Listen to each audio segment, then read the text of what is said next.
When did you start the business? What gave you the aha moment, hey, let's turn this into a franchise? Why did you choose to franchise versus opening up more just corporate locations? What's the benefit of the franchise model? How important is it to surround yourself with people to really help you take it to the next level?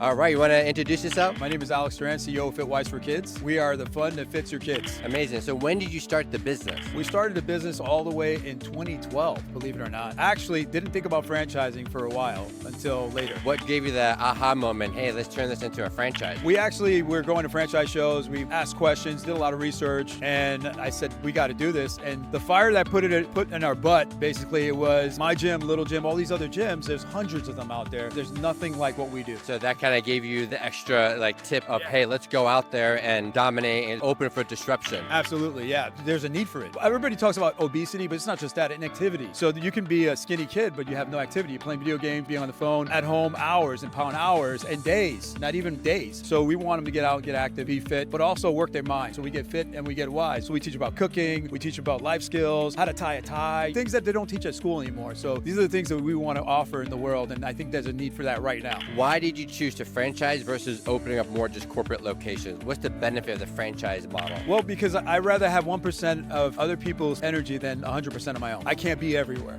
so I'd rather have other people like myself who are like-minded, have passion like I have, to get out there, get that message out, and get them to be faster, jump higher, get stronger, whatever their goals are to become better humans in the future. So were you nervous when you start to franchise the business model, running your corporate location, and now, hey, let's convert this into a franchise? Tell me about that emotional journey you went through. It was a difficult point. Even looking at other franchises, it's scary, and I'm not gonna lie, but fear freezes you, and I know that for sure. If you stay in your fear, you're not gonna make it happen. You can't build the Taj Mahal until it's perfect. So you just gotta get out there and do it and see how it goes, and just fail and then begin again, fail, begin again. Day one is day one every day, so you don't wanna stay on the past every time and being lost and scared. How important is it to surround yourself with people to really help you take it to the next level? Super important. You don't have to be the smartest person. I'm pretty smart, I'm not saying that, but I had other smarter people actually help me and understand legally how to get set up and how to get the things, even the financials, to get the FDD out there and those other things. Congratulations on your success. Do you want to franchise your business and take it to a whole new level? Click the link below to schedule a free consultation today.